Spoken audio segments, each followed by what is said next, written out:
Hey everybody, I'm Jimmy, the Bearded Biker, and today I'm here to talk about the Pan America and a 2,500 mile no bullshit review. What am I talking about? Stick around. Whether coming or going, Moto Nation, USA, always on the road. Alright, what I said holds true. I'm talking about no BS review. I've had the bike, I've got a little over 2,500 miles on this bike. What those 2,500 miles include, both off-road and on-road. I'll put a few clips down here that you can click on those links below where I've taken it off-road. And I put a few videos where you can see where I've done on-road stuff. So pretty much everything that this bike can do, I've done on this bike already in 2,500 miles. Is it a perfect bike? Not by any means. Is it a great bike? Yes, it is. This bike is fantastic. So, I took it off-road out in the Mojave Desert. Dropped the bike 3 times. I'm going to put a link to my crash videos down there. Did it hurt the bike? Not really. The bike that I had already had a cracked mirror. Some people noted that. When I dropped over, they saw the cracked mirror and they thought that, oh, okay, it cracked the mirror. Well, the bike has already been dropped previous to my using it, and it had a cracked mirror, so I didn't crack the mirror. It was already cracked. But the bike handle, the 3 falls that I took on it, didn't really have any injuries. Not to the bike, not to me. So we were pretty good. So the bike can take a fall. Doesn't mess the bike up. Pick the bike up and you're on your way. If you're going to be doing off-road riding, that's going to be an important thing. Another important thing is that I do ride a little off-road. I've got a 200-pound Honda CR250R, and when you start out in the morning fresh and you're riding around and you fall down, well, the bike's pretty easy to pick up. This thing's 500 pounds. If you're riding out in the Mojave Desert like I did all day, towards 4 o'clock, 5 o'clock in the afternoon, if you fall down, the bike's a bitch to pick up. I'm not going to lie. It's hard as hell. Maybe if you're in great shape, I am not. You can sling that thing up on there. I can't. It's tough for me to get up after I've been riding all day, even when I'm staying hydrated. Bike is heavy. If you fall down late in the day when you've been off-road riding, it's going to be hard to pick up. Did I have a lot of fun doing it? Yes, I did. Just going to give you no BS there. It's hard to pick up when you drop it at the end of the day and you're freaking tired after you've been riding around. Okay, I think I got that one. Rode the bike on road, all over the place. This thing carves corners like nobody's business. You think you are on a Fireblade. You think you might be on a Ninja. This thing cuts corners with the best of them. There's not going to be anybody that's not competing in the Isle of Man that is going to be able to take this thing at high speeds to the limits of the bike. If you can, you're going to be one of those people that can compete in the Isle of Man. If you don't know what that is, that's a super bike race where they're leaning over and they got their leg out and you see their knee touching or just about touching the pavement. This bike can do it. It carves corners like nobody's business. This bike is very easy to ride. My wife has been riding 2 or 3 years now. She's had, this is actually her bike, and this is her, well, she had the Yamaha, 3 Harleys, and will be her 5th bike. This is her 5th bike in about 5 years. So she says this is the best riding bike that she's ever owned. Only been riding 5 years. But I wanted to give you a perspective from somebody that's new to biking. She only does 5,000 miles a year. She's not the most experienced. I have also some anecdotes from people who've ridden their entire life, been on road glides their entire life, and they say, this is the best riding bike. From a newbie, from an experienced person. The bike is very rideable. If you haven't ridden it yet, please go to your local Harley dealer and ride it and decide for yourself. Don't make a judgment until you've ridden it. Ride that bike. See if you like it. You will be amazed at the bike. Since I've said something positive, let's go into something a little less positive. It's got a pretty good TFT display on it. What is the TFT display? Well, it's a screen that's up at the front of the bike and you Bluetooth your phone to it, and it takes some information from your phone and it can put it over here. The TFT is, you can touch it and it will activate. Plus you've got some controls over here on the left side that will activate it, and then the music controls are on the right side. So once you've connected your phone to it, you have access, if you have a headset, to some music so you can play through your headset. Whether you have a Cena, a Harley branded Cena, or whether you have a Cardio, it comes in stereo despite that. While the regular Harley-Davidsons or the other Harley-Davidsons with the head units only get stereo with the Cena branded, or the Harley-Davidson branded Cenas, not so on the Pan America. They play stereo regardless. If your headset is capable of stereo, the Pan America transmits to the head unit in stereo. I use a Cardo Pack Top Bold, and the connectivity connects just fine. Whenever I meet up with the other people that I ride with, it connects with them just fine. I haven't had any connectivity issues. If people are having connectivity issues, I plan on making a future video about that sort of stuff. Comment your specific questions down below, and I will make a video addressing those issues. So, what did I mean when I said it's not perfect? Well, there's only one navigation app, and that's the Harley-Davidson app. And the Harley-Davidson app can't really figure out what it wants to be. Whether it wants to be advertising or whether it wants to be some kind of functional app that you get to use. So the navigational app, you load up the Harley-Davidson app, and it's got some little stuff on the bottom. I can go over that in a future video if I need to.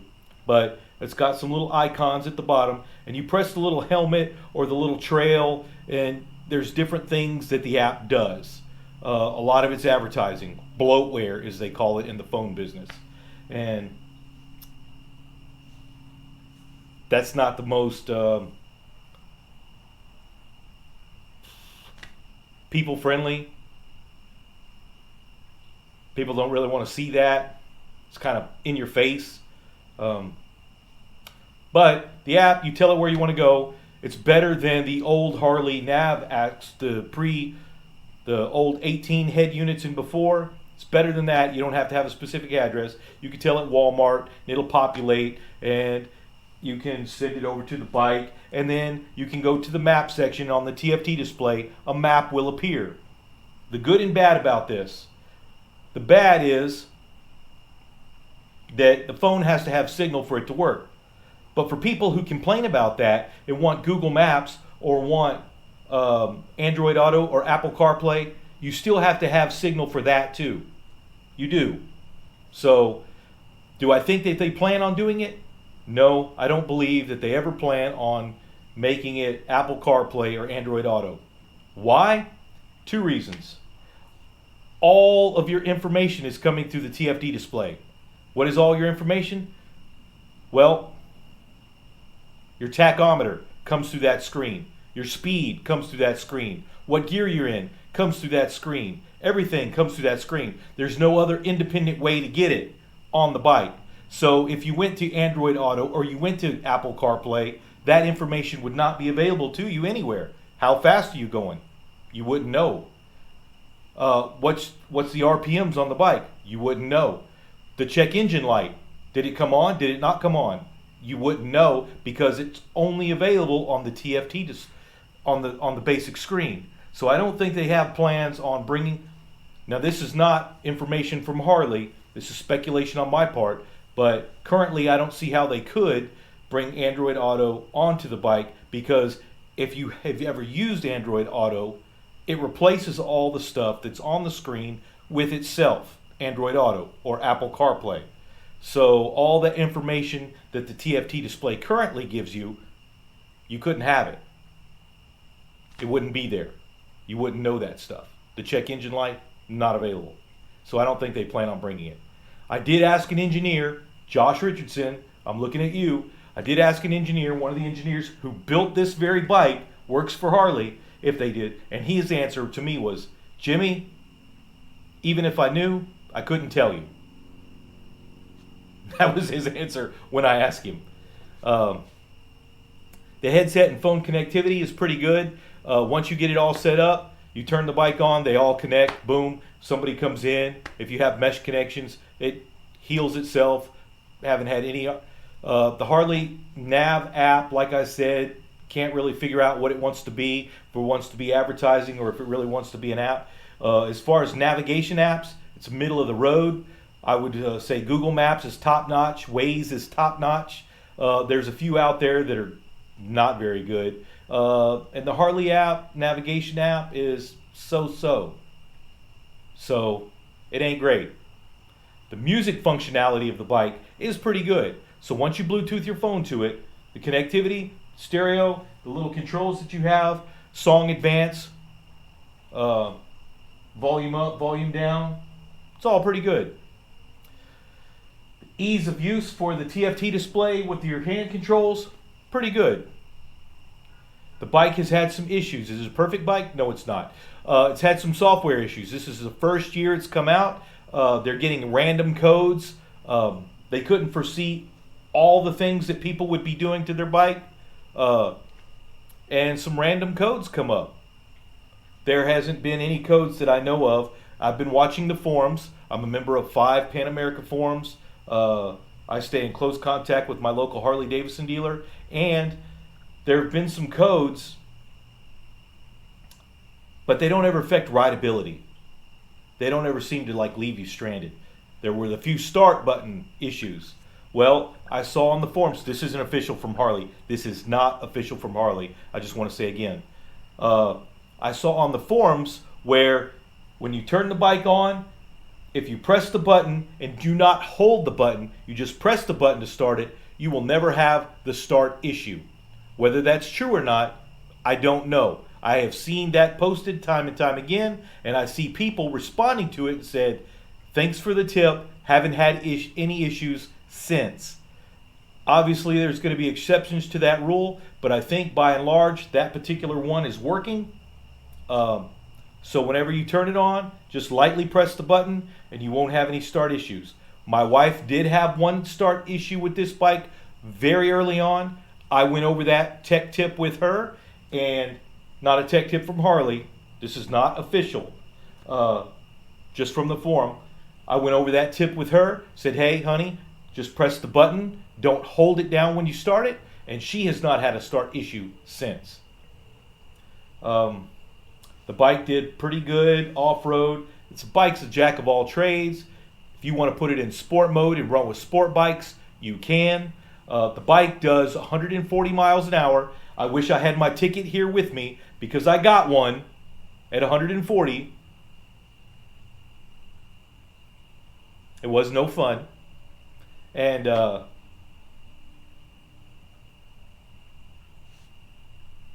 bike does 140 miles an hour, or this one does. I think some are limited to 135. This one does 140, and that's when the governor kicks in, the rev limiter. So it keeps up with sport bikes that it corners with the best of sport bikes. It goes off-road. It is truly a jack of all trades, and it is a very fun bike to ride. I haven't had any major issues with mine. I have seen on the forums where people have had, I've seen where 2 engines have blown up. The radiator hose on the other side of the bike, a couple of people have had issues with them being close to the exhaust. I've seen a couple of people have issues with the on the exhaust on the other side. The heat shield that's welded to it obviously overheated and the weld came loose or broke loose, so the heat shield came off. I've seen a couple of those issues. Like I said, it's not a perfect bike, but I'm not sure that any bike is perfect, but it is a very fun bike. You can rest assured that right now, this is the #1 adventuring bike being sold in the country. What does that mean? Why am I saying that? Why did I bring that up? Because if it is the #1 adventuring bike in the country right now, you can believe, you can bet money that Harley will be continually monitoring and improving this bike to make it even better. Right now, it's got the most advanced bike on the market today, particularly because of the adaptive ride height. No other bike features that. This bike does. So Harley will continue to look into the bugs, Repair those software fixes, those glitches that people are getting and talking about. Harley-Davidson, because they want to remain viable as a country, because they want to be profitable, they're going to continuously improve this bike, make it better, and take over that adventure touring market. Good and bad. Few bad things with the bike going on, few things they need to fix, few things they need to work out. I really wish they would come out with a better, or allow you to use Google Maps or another navigating software that translates over to the bike. I wish they would do that. I wish they would fix their software glitches in the bike. I wish they would communicate better with their local dealerships, so when you go there and you ask questions about the Pan America, those dealerships would have those answers for you. Good things about the bike: very fun to ride. It's a jack of all trades. It has great technology and it's very fun. It's a very nice bike. I am still glad that I bought this bike for my wife, and I ride it too. I'm Jimmy, the Bearded Biker, and I hope to see you on the road.